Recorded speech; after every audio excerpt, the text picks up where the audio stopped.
Businessman Opinion. Mitra bisnis, pemerintah ingin memperluas basis pajak wajib pajak UMKM. Caranya adalah merendahkan batas bawah pengusaha kena pajak atau PKP UMKM yang tadinya omset 4,8 miliar per tahun menjadi 3,6 miliar. Penurunan threshold ini diklaim bertujuan untuk memperluas basis pajak yang lebih adil. Apa komentar Anda di 633-9160 atau WhatsApp call 0816-924-924. Ini tentang pajak ya, Mbak Mita. Saya sudah lama nggak aktif di dunia bisnis. Ya, sudah invalid. Jadi begini, pajak saya hubungkan dengan APBN, anggaran pendapatan dan belanja negara. Nah, yang menyakitkan itu kan kata-kata anggaran pendapatan. Pendapatan ini dari 3.000 triliun, sekitar 3.000 triliun APBN, 80%-nya kan dari pajak itu Mbak Anita. Nah, yang menyakitkan itu pendapat itu jangan dari pajak saja dong, itu dari para koruptor itu loh. Nah, itu yang pertama ya. Para koruptor itu disita, dirampas, apalah istilahnya itu. Tapi carilah pendapatan dari bisnis-bisnis atau pengusaha-pengusaha kotor itu, atau pejabat-pejabat kotor itu disita gitu kan. Kemudian itu tadi dari pajak dan APBN. Yang kedua, kita bicara tentang presiden sekarang. Presiden pernah mengatakan para koruptor itu akan dimaafkan lah. Kira-kira redaksionalnya begitu, kalau hasil korupsinya dikembalikan gitu kan. Itu kalau yang masih hidup. Bagaimana dengan yang sudah meninggal? Bagaimana cara mengembalikannya? Artinya nggak mungkin dong yang sudah meninggal dikembalikan. Ya silakan ditafsirkan sendiri siapa saja pejabat-pejabat yang sudah meninggal tapi korupsinya ini luar biasa. Jadi mungkin nggak misalnya ketika tahun baru kemarin 31 Desember, malam tahun baru, Pak Prabowo itu saya dengar kabarnya jalan-jalan di Bundaran HI bersama Titik Soeharto dan anaknya. Nah, kata-kata Titik Soeharto ini berarti mengandung arti keluarga cendana. Saya pernah dengar keluarga cendana itu terutama Pak Harto, nggak disebut korupsi memang, tapi kekayaannya itu antara 15 sampai 35 miliar dolar. Kalau saya ambil tengahnya 25 miliar dolar saja, dikurskan 16.000 dolarnya sekarang, berarti kira-kira 400 triliun. Dan itu yang memberitakan itu satu, Transparansi Internasional Indonesia. Yang kedua, mantan Sekjen PBB Ban Ki-moon. Ban Ki-moon itu lengser sekitar tahun 2018. Masih relatif masih baru. Kalau yang sekarang kan Antonio Guterres tuh Sekjen PBB. Bagaimana? Apakah pemimpin-pemimpin itu nggak malu? Dua lembaga internasional memberitakan seperti itu. Nggak ada itu, nggak bergeming itu, nggak pernah disentuh itu. Nah, padahal walaupun pelakunya sudah meninggal, duitnya kan masih ada. Berapa triliun itu duitnya rakyat, itu kembalikan dong. Makanya dalam berkomentar saya kalau pagi itu saya lebih banyak menyanyi-nyanyi. Ini gara-gara Mulyono lah ini. Bagaimana kok bisa yang dipilih dia itu? Jadi kalau ngomongin tentang korupsi, impossible kalau presiden sekarang akan melakukan itu. Ya karena kedekatannya dengan keluarga cendana, padahal itu waduh mbahnya koruptor itu ya di situ. Saya nggak punya dendam lah sama pejabatnya ya, katakanlah Pak Hartonya. Tetapi duitnya rakyat ini loh, berapa triliun itu mau dimaafkan, mau dikembalikan, kan nggak mungkin. Jadi ya sudahlah, kita tunggu saja periode ini. Mudah-mudahan Ibu Pertiwi nggak marah nanti terjadi musibah. Mudah-mudahan, semoga Tuhan berpihak kepada kita yang nggak korupsi. Itu kan bahasa pertanyaan tadi UMKM ya Bu. Sementara kan UMKM ini sendiri sudah diklarifikasi oleh pemerintah, khususnya Menteri Penerangannya atau bidang koordinasinya mengatakan bahwa PMKM yang dipakai sekarang, pengusaha menengah, kecil menengah, itu yang harus diluruskan pertama dari pertanyaan.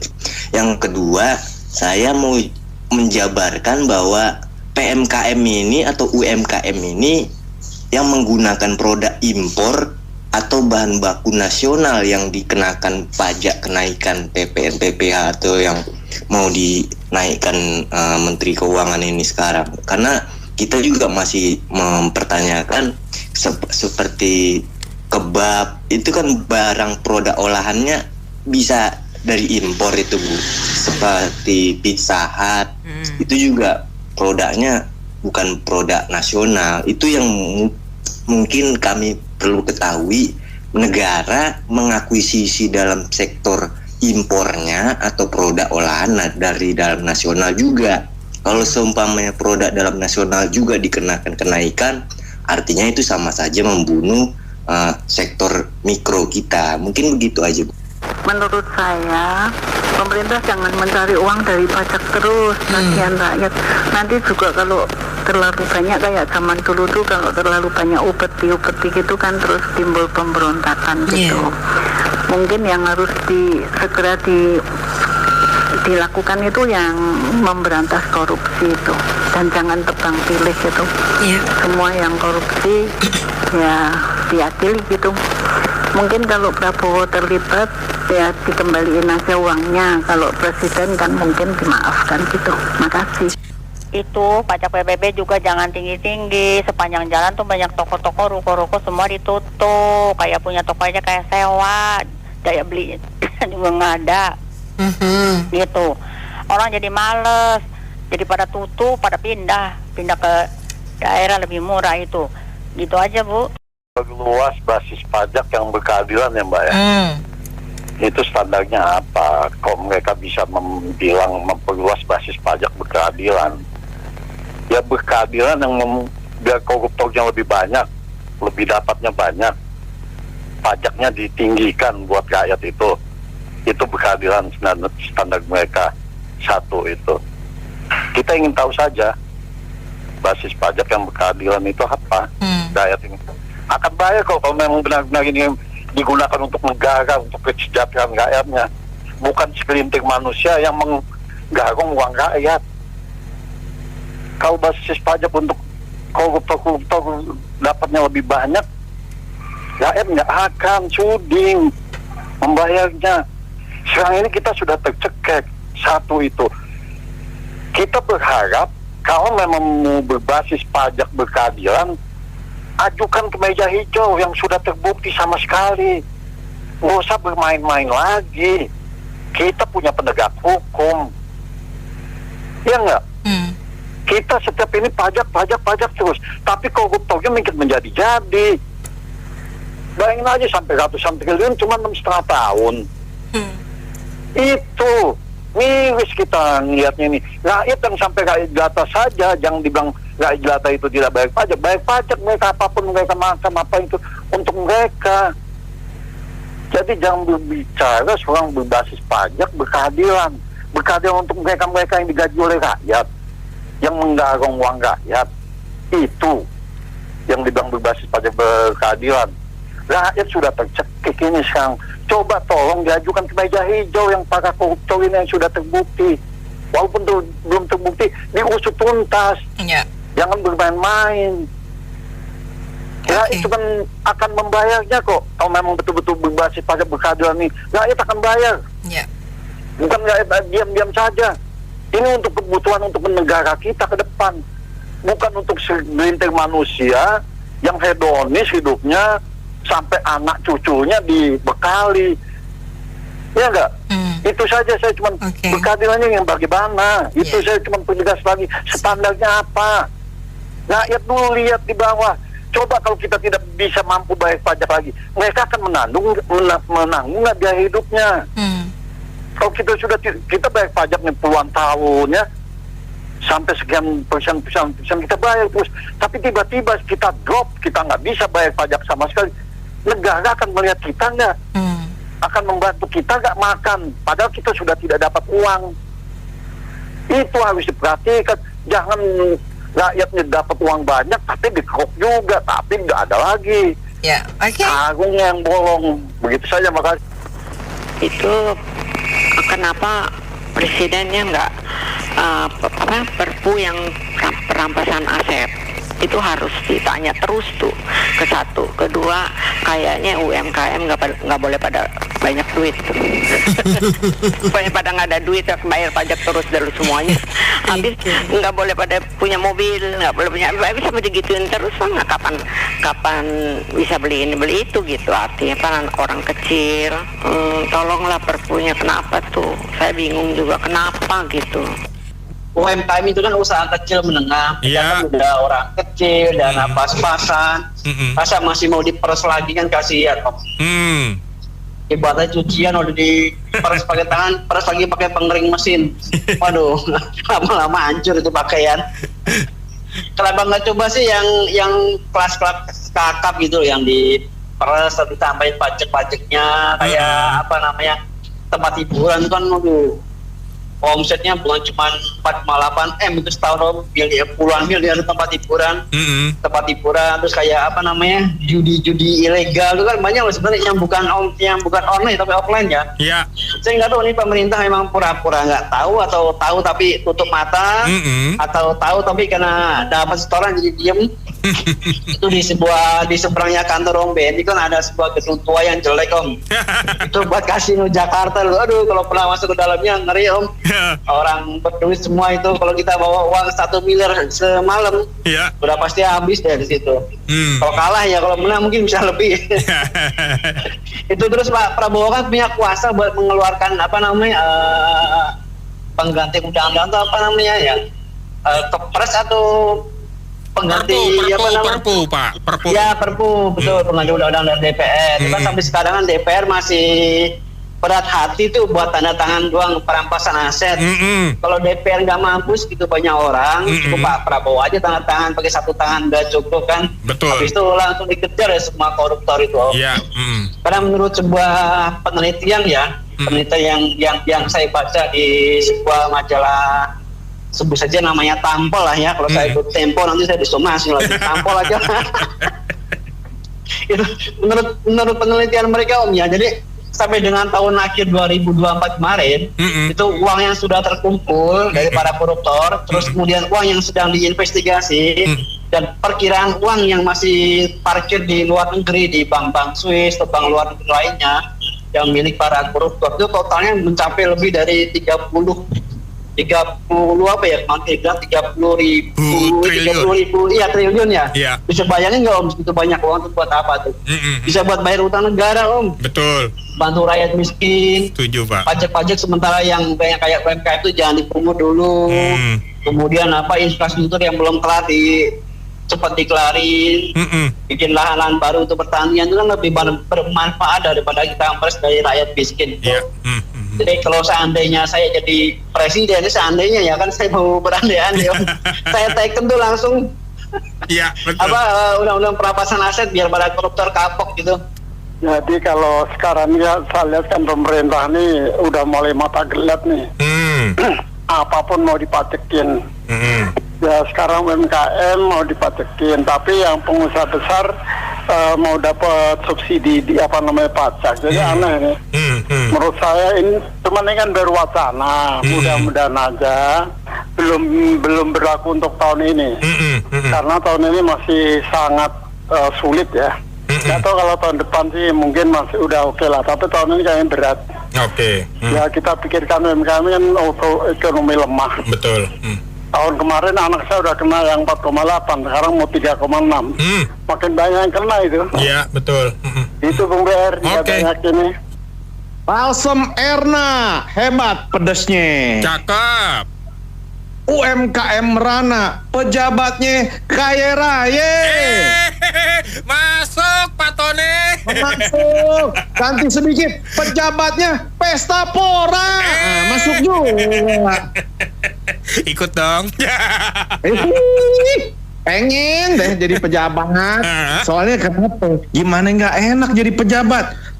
Langgar lalu lintas, oke. Langgar hukum, oke. Gaji tunjangan gede. Iya. Kalau salah, mana bisa lo pecat dia?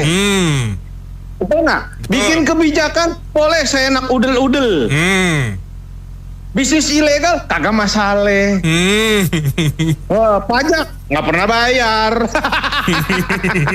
Balik ke sono deh kita. Iya nggak?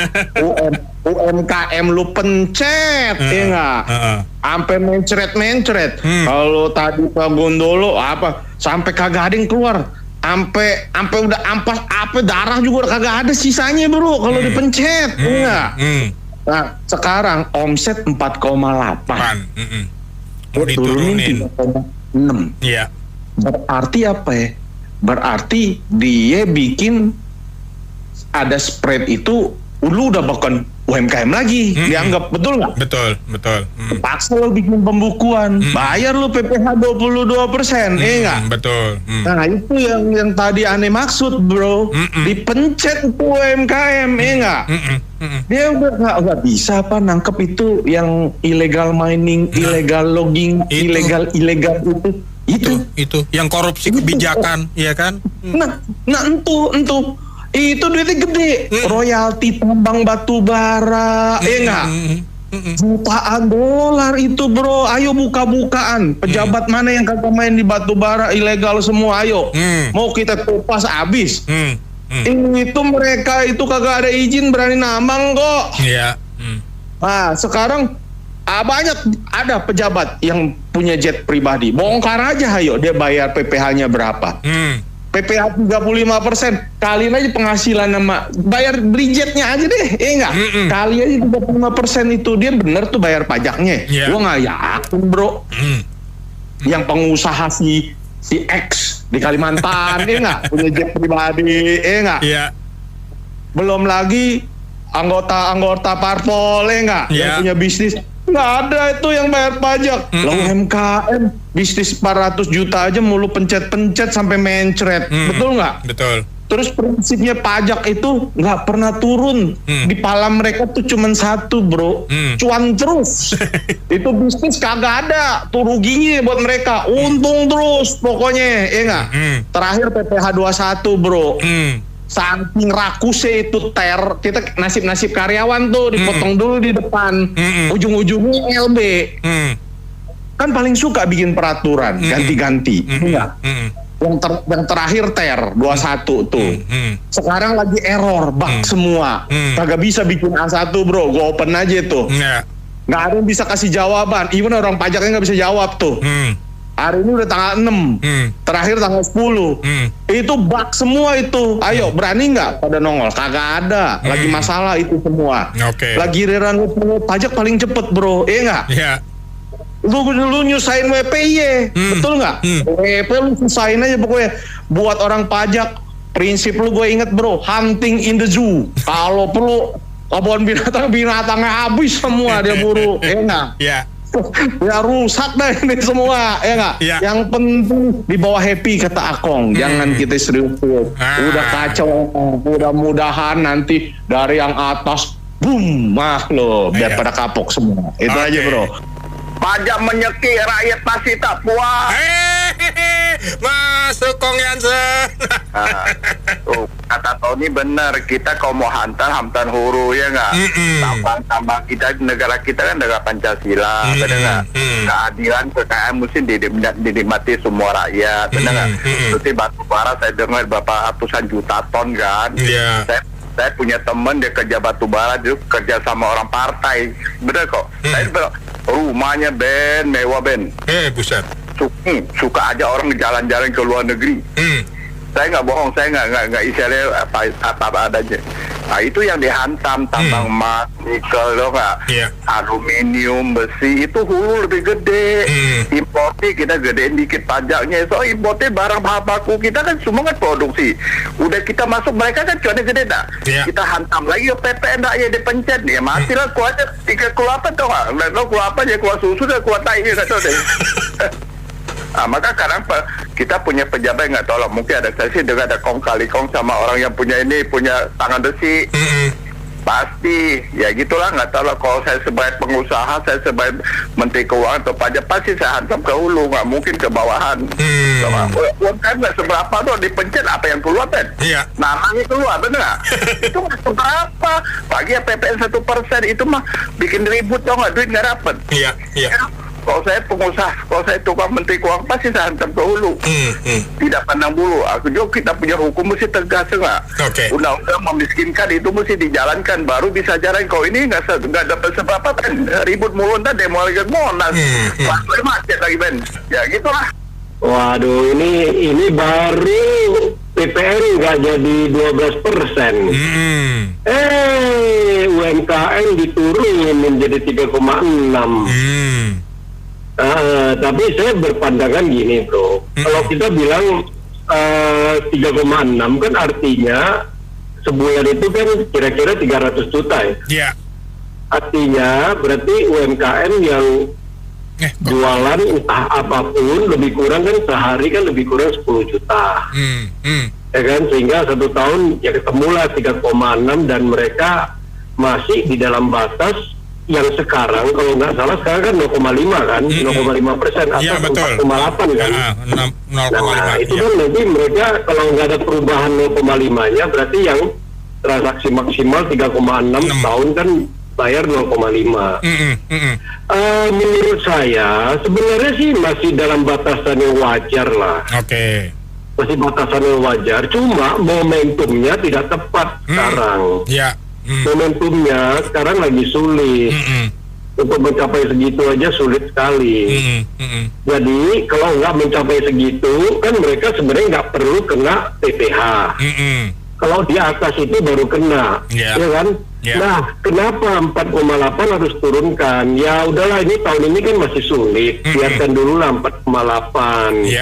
Malah yang 4,8 itu 0,5% pun sekarang katanya mau dikembalikan. Apakah kembalikan jadi 1%? Atau seperti apa? Saya juga belum tahu. Tetapi poin dari semuanya, ini pemerintah ini udah saking nggak ada cara terus dari sisi pajak untuk menaikkan tax ratio. Padahal salah satu cara lain yang mungkin perlu waktu yaitu menarik kembali uang kita yang dikorupsi sampai kemana-mana. Itu Pak. Betul, dan instrumennya apa? Instrumen pertama yang paling elegan kan eksekutif sama DPR itu tanda tangan, dibuatlah rancangan undang-undang menjadi undang-undang. Betul, perampasan itu kan paling elegan kan, iya nggak bro? Kedua, kalau itu nggak mau, presiden masih bisa teken peraturan pengganti undang-undang, Perpu. Kalau itu pun nggak mau, yang seperti minggu lalu, yang antara lain yang Mahkamah Konstitusi bisa mengetop untuk merubah undang-undang yang ada.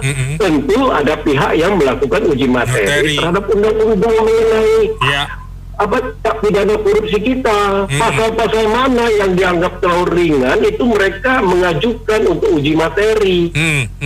Kalau lembaga legislatif dan eksekutif tetap nggak mau, yudikatif mempunyai peran untuk melakukan ketok palu, merubah pasal tertentu menjadikan itu hukuman. Yang dimiskinkan kan mungkin saja.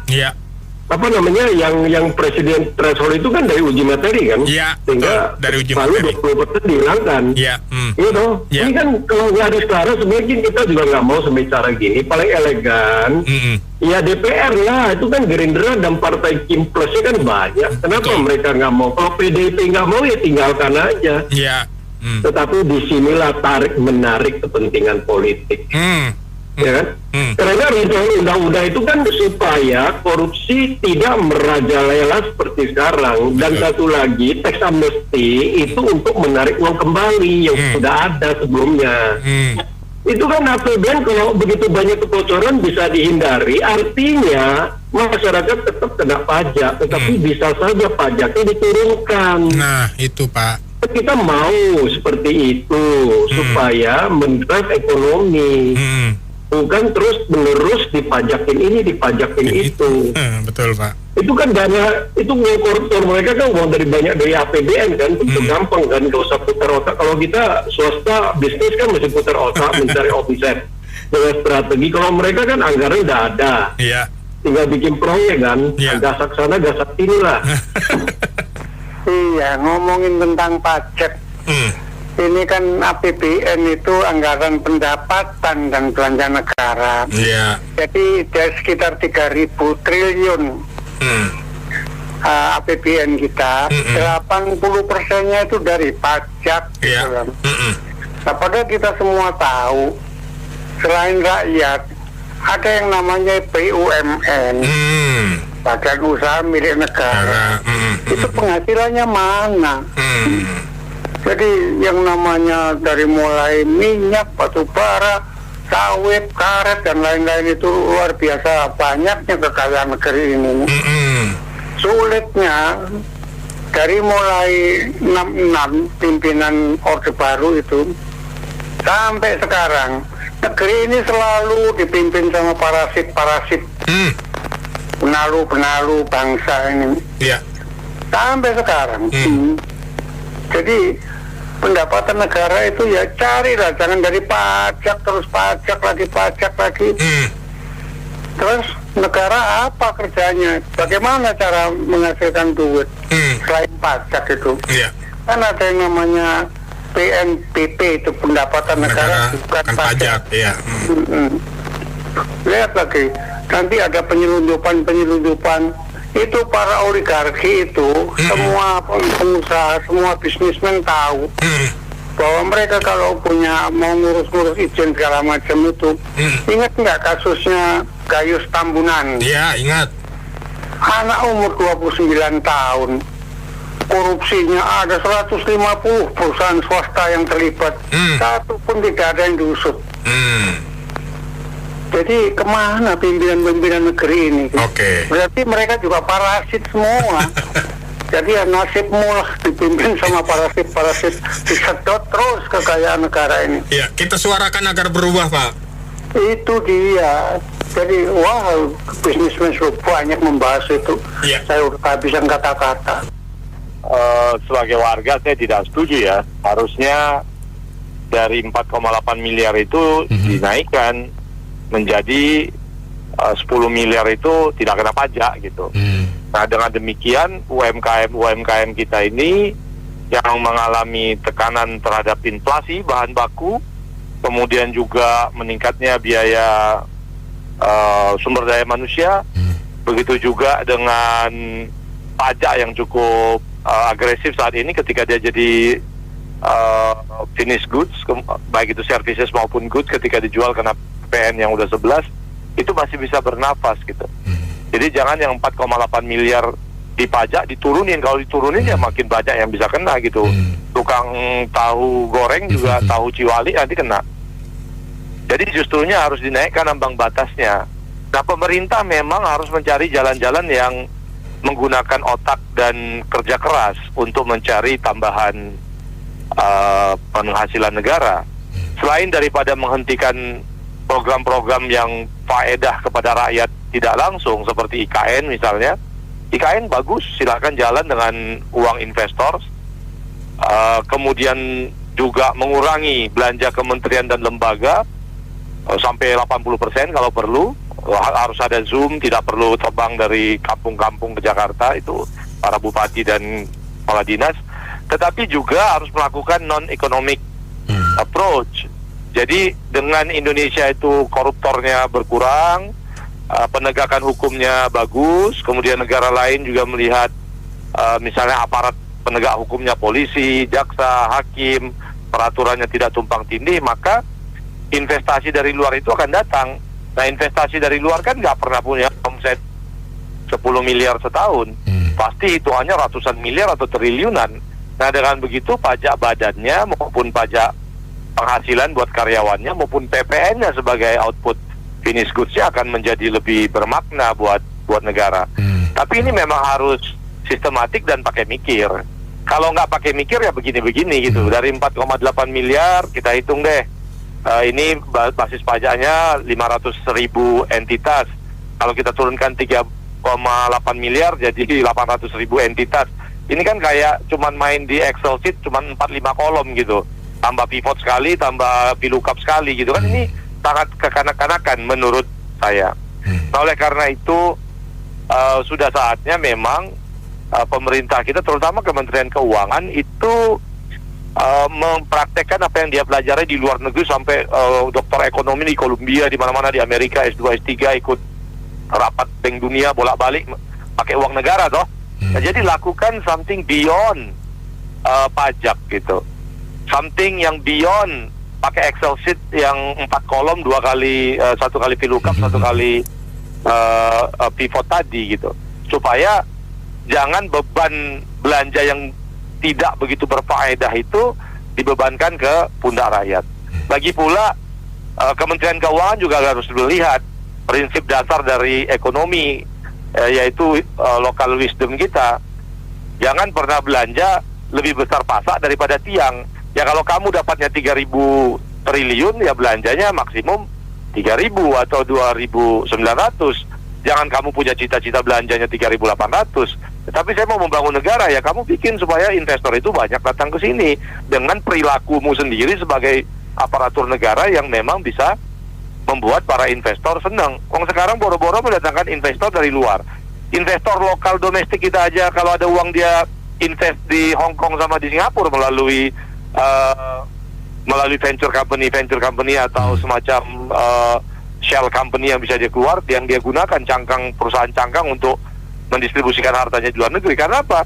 Karena di Indonesia itu tidak investor friendly juga in many dimension gitu. Terima kasih. Pemerintah itu katanya pro usaha kecil, menengah, mini, mikro dan lain sebagainya. Jadi ini katanya demi keadilan supaya lebih luas, supaya adil. Jadi menurut saya pemerintah itu harus lebih kreatif lagi. Sepertinya ya Bung Anto juga lihat, pemerintah itu kalau dari sisi pajak hanya masalah mau PPN mau PPH geser-geser saja, naik 1%, 2%. Nah, atau misalnya yang usaha kecil itu yang 4,8 nanti 3,6 atau berapa miliar begitulah. Jadi menurut saya itu Indonesia segitu luas, banyak sekali hal-hal yang harus lebih kreatif dipikirkan. Tadi Bapak itu bilang pakai otak, pakai kerja keras, bukan hanya geser-geser di ini aja. Microsoft Excel, pivot, VLOOKUP, geser-geser saja. Menurut saya itu tidak kreatif dan tidak terjun ke lapangan, tidak belajar sama negara-negara yang sudah lebih advance, lebih maju menurut saya. Jadi kalau begitu gimana nasib negara, nasib UMKM di tangan mereka, di tangan bapak-bapak, ibu-ibu yang kita percayakan, yang terhormat di kementerian maupun di DPR. Kita harapannya di mana, harapan kepada negara, kepada pemimpin negara itu bagaimana, kan begitu ya. Menurut saya harus lebih banyak belajar kepada negara-negara yang sudah maju bagaimana caranya. Jangan yang menengah ke bawah itu kutak-katik hanya mendapatkan seberapa saja tapi tidak kreatif. Menurut saya Indonesia itu dua hal saja. Satu, penghasilan atau APBN itu penghasilan dari yang asal dari APBN harus lebih kreatif, lalu penggunanya harus lebih tepat sasaran yang berkualitas. Ini saya pikir ini pemerintah ini kok ngejar-ngejarnya yang kecil-kecil, UMKM lah segala macam. Yang jelas itu pertambangan itu yang harus dikejar. Itu ekspor impor harus dikejar. Itu dia itu gede, dia itu banyak. UMKM itu kecil dan juga bikin payung hukumnya. Kejar koruptor itu. Koruptor bisa 300 triliun. Itu biang kerok juga tuh Jokowi. Jokowi itu udah terkenal seorang koruptor karena OCRPP sudah menilai dia tuh korupsi. Jadi Jokowi itu udah koruptor. Dia juga harus dikejar, harus ditangkap. Ya, koruptor itu kan berbagai macam, bukan dengan masalah buktinya, tapi yang jelas dia menyalahgunakan wewenang segala macam. Nah, itu yang harus dikejar, bukannya rakyat. rakyat udah begini setengah mati, dikejar-kejar lagi sama pajaknya kecil. Jadi ini kurang adil bagi rakyat ini. Yang gawat ini ya, berani nggak Pak Prabowo mengejar mereka itu semua? Yaitu yang bisa jadi presiden itu Presiden Jokowi yang sekarang jadi mantan itu udah dikenal dengan koruptornya. Bagaimana mengejar anak-anaknya Jokowi, Gibran, kejar juga Kaisang yang udah hedonis semua itu, semuanya hedon, menikmati semua kekayaan negara itu yang harus dikejar, bukannya rakyat kecil, bukannya kita nih UMKM segala macam yang dikejar. Itu kan menyedihkan sekali nih. Pak Prabowo mau masa ngejar yang kecil-kecil begini, kejar ya tambang, perusahaan-perusahaan besar, batu bara, minyak segala macam itu, emas, ekspor impor, itu harus dikejar pajak mereka, bukannya kita yang begini. Makasih. Mengomentari, udah ada klarifikasi dari OCCRP bahwa salah yang mereka sampaikan kemarin itu, dan metodologi surveinya juga kan ngaco tuh. Itu aja sih. Ya kalau menurut saya sih ini simpel aja sih ya. Harusnya tuh pemerintah mendukung UMKM. Dari tadinya 4,8, kalau justru naikin 5,2. Ini jangan diturunin. Kalau turun begini kan tahu sendiri daya beli kan masyarakat kan masih kurang bergairah. Itu aja saya minta. Cuman kalau masalah kayak pemerintahnya kayak masalah menekan rakyat yang biasa nih, kayak kalau menurut saya kayaknya segampang itu kayaknya ya. Tapi kalau suruh bikin undang-undang yang miskinkan koruptor tuh kayak susah sekali gitu. Ya itu doang. Kalau menurut saya ini menunjukkan bukan keadilan, kedepresian pemerintah mencari potensi pajak, dipencetlah UMKM itu. Jadi dalil keadilan itu ngaco, nggak bener, bersembunyi di balik keadilan. Kenapa? Yang namanya keadilan itu pengemplang tambang ilegal, illegal logging, illegal mining, ilegal itu di mana di dalamnya itu para pejabat, para jenderal, oknum pejabat, oknum jenderal bermain di dalam. Nah, itu royalti batu bara. Ya nggak, royalti itulah tambang yang harus dikeruk, jangan pencetin UMKM. Apa asas keadilannya? Keadilan buat pejabat gitu, kan ngaco logikanya, ya nggak? Betul nggak Anita? Yang mereka menjalankan bisnis ilegal itulah yang nggak bayar. Mau contoh kita sebut Haji X lah gitu. Coba berani nggak periksa? Atau partai politik yang di dalam anggotanya yang main tambang, apakah diperiksa mereka? Itu nyelundupin semua, belum lagi nyelundupin BBM subsidi. Ayo, jadi yang rakyat kok dipencet atas nama keadilan, lagi mabuk kali habis jalan-jalan lupa minum antimo. Itu aja Anita. Ini jadi kutilang deh kata pemerintah, kutilang pajakmu. Jadi kan pengertiannya kan yang kena pajak lebih banyak dong, kan diturunkan kan itunya batasnya. Jadi ya kalau buat mama sih pribadi ya tidak setuju ya, sebab kan sekarang apalagi masa-masa sulitnya tuh belum berakhir. Jadi ya mohon pemerintah kalau alasannya lebih adil enggak juga ya. Itu yang lebih dari 4,8 itu juga ada yang pajaknya masih ya gimana gitu ya. Tahu sendiri dah anak mama. Ya enggak. Jadi ya nggak setuju gitu aja deh. Saya dengar ini sih masalah PPKP PKM ya, UMKM ya, PPKP ya lebih PKP UMKM ya. Iya, PPKP ini kan 4,8 Bu, pendapatan tidak kena pajak ya kan. Bahasa Bu Nena kan threshold ya kan. Tapi umumnya kalau di perpajakan sih ngomongnya PKP dan PPKP gitu. Batas pendapatan tidak kena KM itu kan 4,8 M yang selama ini bergulir. Ya kan, saya sih baru dengar kalau untuk rencananya mau diturunkan menjadi 3,6 ya kan, dengan landasan berbasis keadilan ya. Cuma yang saya tahu malah dalam rangka PPN naik 12% yang akhirnya dibatasi hanya yang kena dengan PPNBM, maka kompensasinya adalah di PPKP karyawan itu batasannya naik gitu loh. Jadi tidak 54 juta per tahun, tetapi sampai dengan 60 juta apa lebih itu. Saya masih mengamati Bu Nena gitu. Saya mau jelaskan dulu ya dari 4,8 itu ya.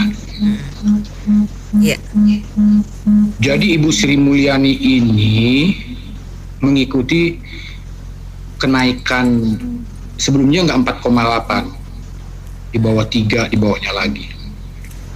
Itu zaman SBY, terus berlanjut ke zaman Jokowi. Mulyani itu untuk mengatasi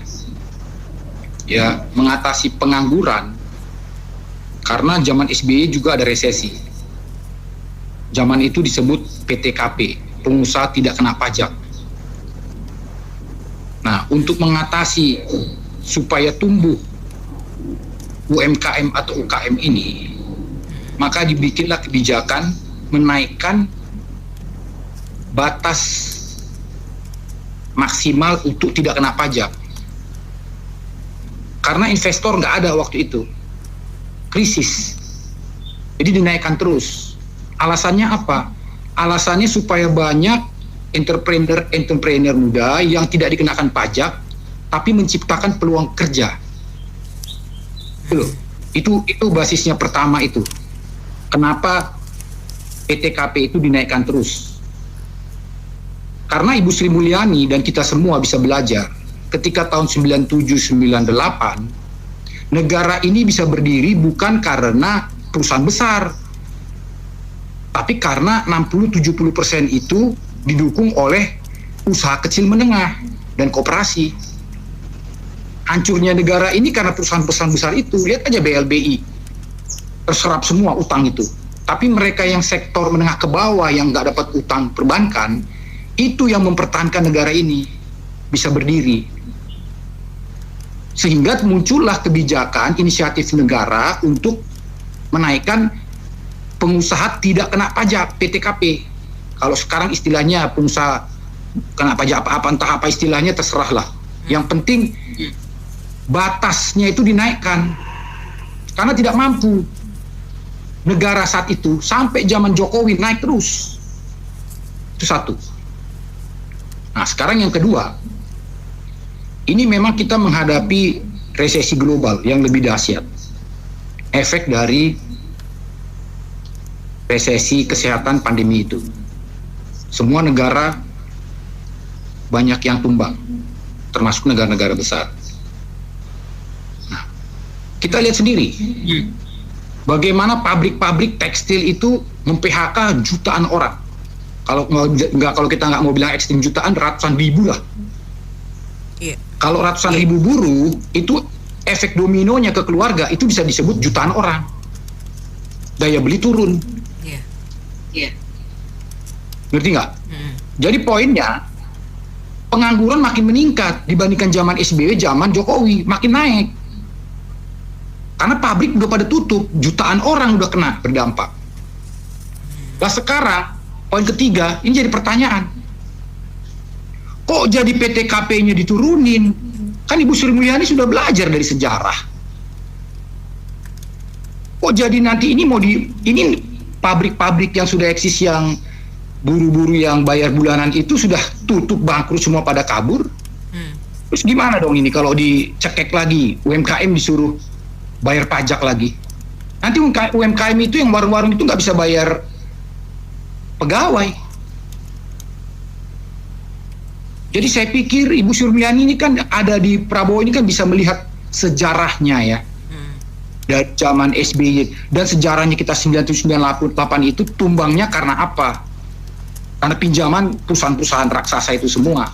Dan yang bisa berdiri pedagang-pedagang emperan itu, pedagang-pedagang kaki lima yang bisa bikin negara ini berdiri. Saya kira itu aja, terima kasih. Oke, terima kasih Pak Rudi atas opininya. Baik mitra bisnis, demikian sesi Businessman Opini untuk hari ini. Terima kasih banyak untuk sudah bergabung. Saya Anita Wijaya.